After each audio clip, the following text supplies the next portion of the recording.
ஐயோ, இவன் ரொம்ப பலசாலி போல, இவன்கிடம் நாம் மோதக்கூடாது என நீங்கள் பயந்து பின்வாங்குகிறீர்களா? ஒரு நிமிஷம் நில்லுங்கள். இனிமேல் அந்த தவற்றை செய்யாதீர்கள். ஏனெனில் இந்த உலகத்தில் சத்தம் போடும் எல்லாமே பலமானது கிடையாது. எப்பொழுதும் கத்துபவன் ஒரு பலவீனமானவன்தான். உங்களை மிரட்டும் அந்த எதிரியை அவனுடைய ஆயுதத்தை வைத்தே எப்படி நிரந்தரமாக வாயடைக்க வைப்பது என சாணக்கியர் ஒரு பயங்கரமான ரகசியத்தை சொல்லியிருக்கிறார். வணக்கம் நண்பர்களே, இது உங்கள் மைண்ட் ரெஃப்ரெஷ் தமிழ். இன்றைக்கு நாம் பார்க்க போகும் அந்த முதல் ராஜதந்திரம் உங்கள் எதிரிக்கான மரணடி. தந்திரம் 1. எதிரியின் பலவீனத்தை ஆயுதமாக்குங்கள். 1. உளவியல் உண்மை.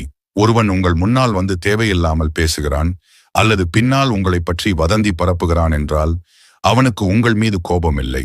அவனுக்குள் உங்களை நினைத்து ஒரு ரகசிய நடுக்கம் இருக்கிறது என்று அர்த்தம்.